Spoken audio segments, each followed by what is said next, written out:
Welcome to today's conference call entitled Rolling Out, the National Wildlife Federation Sportsman Poll to North Carolina's Outdoor Riders. Thank you for your attention. I would now like to turn the conference over to Mr. Tim Gestwicki, CEO of the North Carolina Wildlife Federation. Thank you very much, and thank you to all those that are joining us for our teleconference today. North Carolina Wildlife Federation is the state affiliate of the National Wildlife Federation and has been since 1945. Today we're pleased to announce the results of a recently conducted National Wildlife Federation National Sportsman Poll. Candidates during this election cycle are talking about jobs and the economy and very little else. It is our opinion that natural resources, resource-based recreation, and the economy go hand in hand. We need all candidates to see that other issues matter to Americans, North Carolinians, sportsmen in particular, and we want candidates from both parties, from local county races to North Carolina congressional races and everywhere in between, to talk about our issues. The disconnect from the sportsman community by elected officials must be simply reversed. This polling gives compelling evidence that wildlife resources, the environment, and natural resources matter to sportsman voters regardless of party affiliation. Let me provide a couple of other items to start with. Sportsmen tend to be more conservative and thus Republican independent to a great extent. The hunting angling trends are now fortunately reversing themselves after a 2-decade decline in participation. This comes from the new U.S. Fish and Wildlife Survey posted from 2011. In particular, that survey shows that in North Carolina, sportsmen contribute $3.3 billion to the state's economy annually, which is obviously a significant economic driver. There are 1,394,000 participants in North Carolina annually, 16 years or older. That is a 19% of the entire state population demographic, thus a very large special interest constituency.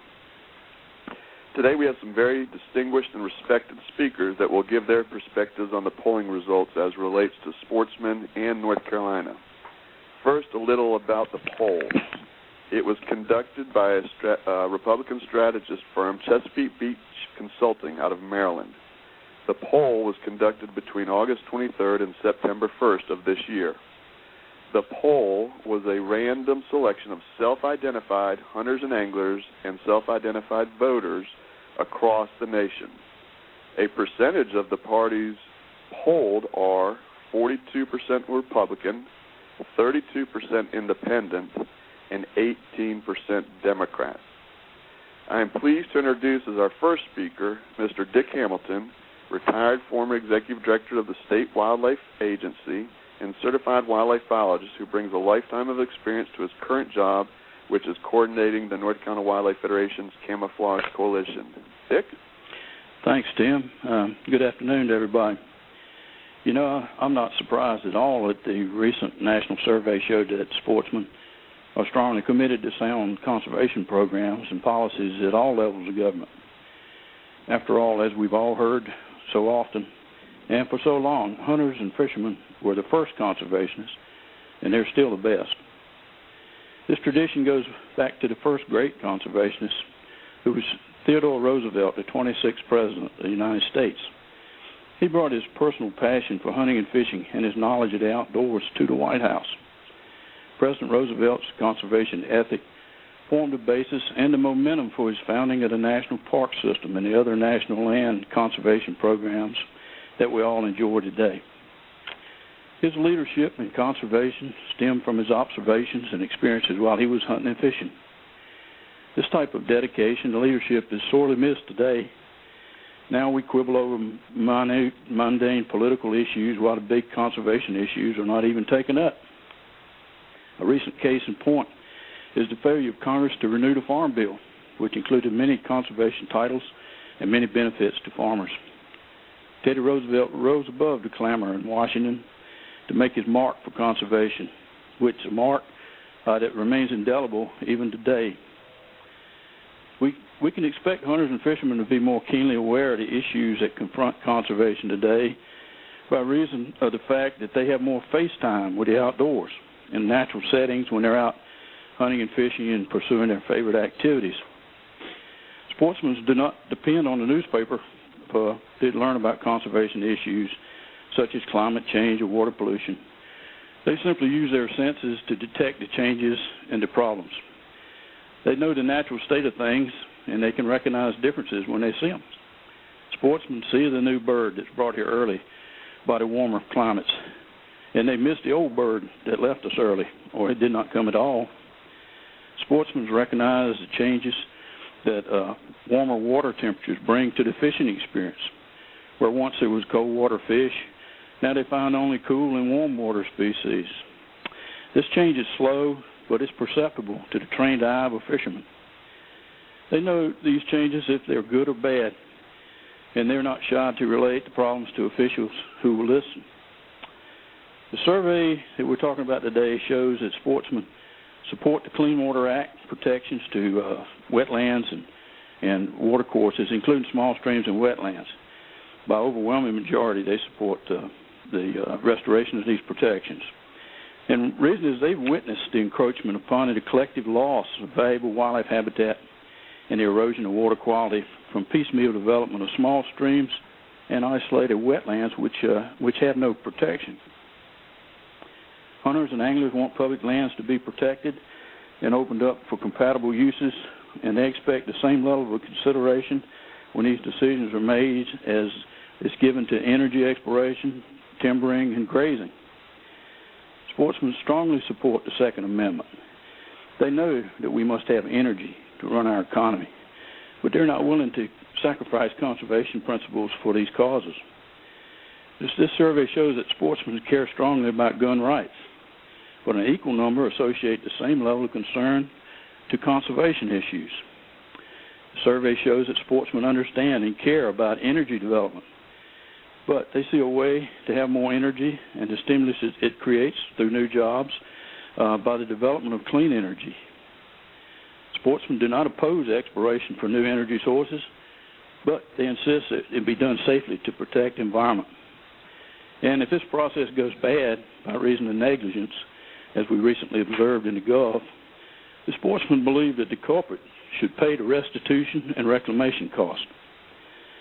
Sportsmen also believe that some places are just off limits to exploration and development because these areas are too important to our country and our natural heritage. So in wrapping up, I'd say that conservation is nonpartisan. It's essential to us all, and it cuts across and reflects America. Sportsmen want their elected officials at all levels to listen to them and to act on vital natural resource issues in recognition that conservation is the basis of much of the good life we enjoy today. We must be ever vigilant to protect our resources and our heritage in the face of so many new pressures and perspectives that confront our country today. And from the looks of this report, the sportsman seems up to the task. Thank you, Tim. Turn it back over to you. Thanks, Dick. Our next speaker will be Damon Hearne, who is the Southeast Conservation Coordinator for Trout Unlimited. Damon is joining us from Asheville, North Carolina today. Damon? Good afternoon, folks. Thank you. I have the pleasure of talking about some of my favorite places, public lands, and especially public lands with clean and pristine water on them, of which we have many here in North Carolina. Public lands in this country, specifically those for hunting and fishing, are a special thing. The opportunity for a public citizen of whatever means to hunt and fish on public property is a uniquely American idea and exists because of the relentless efforts of sportsmen and women throughout our history who have worked to protect and manage public lands and public fish and wildlife for the benefit of all. The poll numbers released today clearly show that protecting public lands comes first for sportsmen and women. They believe that natural resource management, fish and wildlife habitat should not be forsaken for the unchecked energy development. In North Carolina, we're blessed with high-quality lands managed for public hunting and fishing, and that's reflected in how many of us get outdoors. 20% of our population hunted and fished in 2011. And that's just hunting and fishing. Many more went outside to hike, view wildlife, etc. These sportsmen and women know that some of the best hunting and fishing opportunities are on our pristine public lands and backcountry, and they want to keep it that way.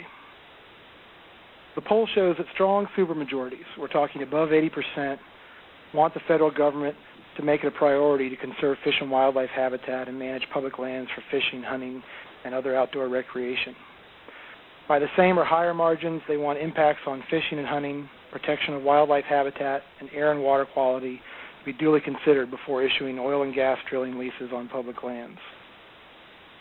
Now, I work for a fairly cautious organization of sportsmen and women. We're not out there tying ourselves to trees and trying to stop every proposal that comes along. But this poll shows that sportsmen and women insist on cautious and measured use of public lands.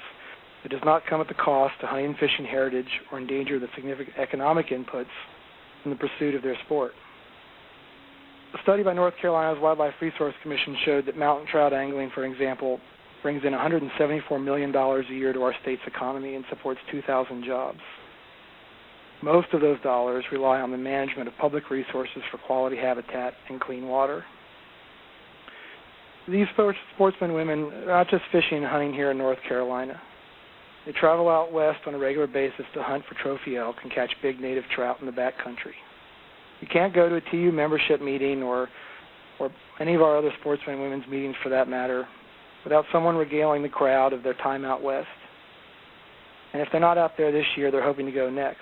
Most of these places are on public lands, much of it protected by 600 million or so acres of roadless areas in our national forests. These polling figures point to the fact that we've been talking about all along. Sportsmen and women want to keep these public places like they are, prime for hunting and fishing. It's not just the lands, it's the air and water around them.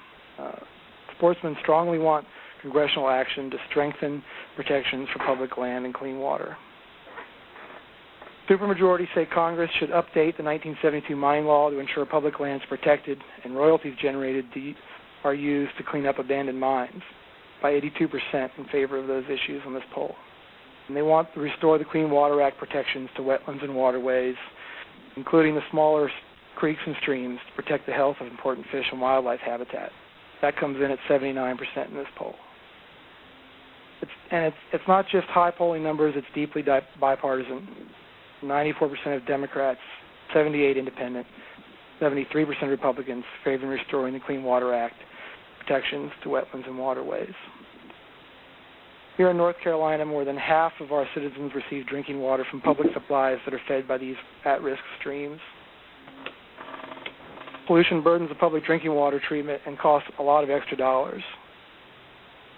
Instead of spending money on cleaning water, we can spend it on protecting these intact wetlands, do a better job more efficiently, reducing treatment costs and protecting valuable water resources and wildlife habitat. These water also provide habitat for fish and wildlife for our outdoor traditions. North Carolina has more sound and estuarine waters than any other of the lower 48 states with the exception of Louisiana.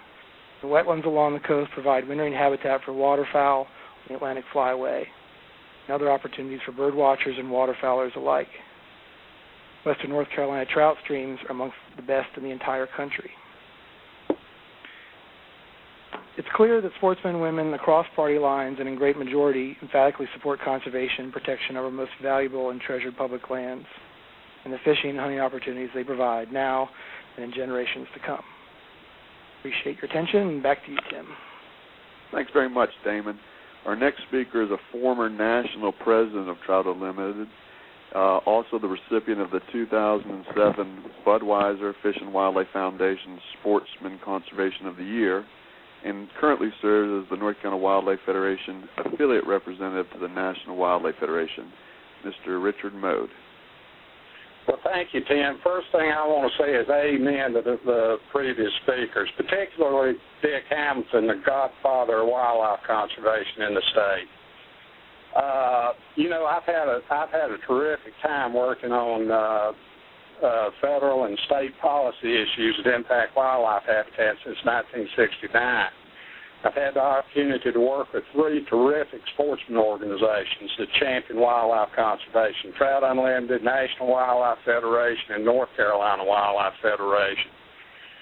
As a longtime angler, hunter, and wildlife habitat advocate, I've had the opportunity to communicate with and work with literally hundreds of thousands of sportsmen and wildlife enthusiasts across the country. This Sportsman poll confirms what I've experienced when working with sportsmen. Once you get past the political rhetoric and start talking about resource issues, we're pretty much all of one mind. And it's the very nature of a passionate sportsman that they experience and observe our natural world and wildlife habitats. When you spend your time afield for a period of years, it's easy to see the impacts of climate change on wildlife habitats, threats to wildlife, public lands threats, rollbacks of baseline environmental policy in this country.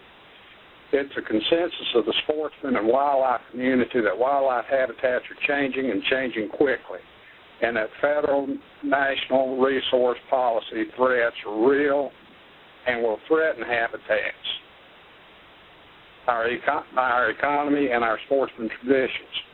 As a dedicated trout angler, I have observed trout streams warming, migratory birds patterns disrupted, Pocosin natural lakes in the eastern part of the state warming up to literally hot tub temperatures during the heat of the summer, and I'm seeing estuarine habitats threatened by sea level rise to the point that just in North Carolina we're threatened with losing 1,500 square miles of prime estuarine habitats and the economic benefits these habitats bring to North Carolina in the form of a robust sportsman, tourism, and seafood economy. I was particularly pleased to see the number of sportsmen who are concerned about climate change in a warming world and the need to address the cause of the adverse effects on wildlife habitats that these changes are bringing. Majorities of hunters and anglers agree global warming is happening now and is causing extreme weather such as America's hottest July on record. Majorities in every region of the country, both men and women and all age groups, agree that global warming is occurring, as do 86% of the Democrats on the poll, 61% of the independents, and despite sustained attacks on climate science by their party's leadership, 45% of the Republican Sportsman poll embrace this science. I believe that's because of their own personal observations. Confronting climate change is about preserving America's outdoor heritage for our children's future. 2 in 3 sportsmen, 66%, believe we have a moral responsibility to confront global warming to protect our children's future and our outdoor heritage. You know, Tim, I've got 3 granddaughters, and I want them to be able to experience the joys of wild North Carolina the way I have. 50 years from now, I don't want their children drawing cartoons about us with our heads in the sand and a caption over it saying something like, "You had the opportunity, why didn't you act?" Well, it's obvious that sportsmen of this country are pretty much in unison about the changes in our climate and in our warming weather and in the way those things impact wildlife habitats, and they're willing to help in this effort. Thank you, Tim. Richard, thank you. I'd like to ask our moderator to provide the call-in questions before I introduce our next and last speaker. Certainly. If you have a question, please press 0 followed by 1 now. Our next speaker is Fred Harris. He's the former executive director of the North Carolina Wildlife Resource Commission, a professional fisheries biologist who served as the president of the American Fisheries Society, and now currently is the Wildlife Federation's natural resource specialist. Fred, I'll turn it over to you. Okay, thanks, Tim. I'll just sum up where we are at this point and add a couple of additional thoughts. I think Dick's initial point is well worth reiterating, and that's that hunters and anglers were the first conservationists, and they remain the primary supporters of conservation of fish and wildlife and other natural resources.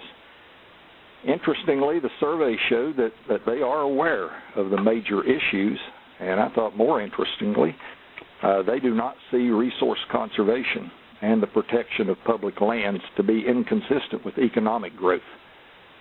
Rather, they recognize that conservation can be a driver of economic growth. Damon mentioned in his talks the economic activity associated with trout fishing in North Carolina.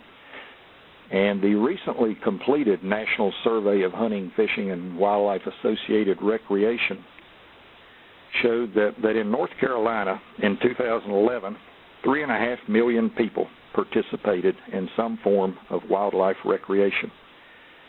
And those 3.5 million people spent $3.3 billion in North Carolina on wildlife recreation.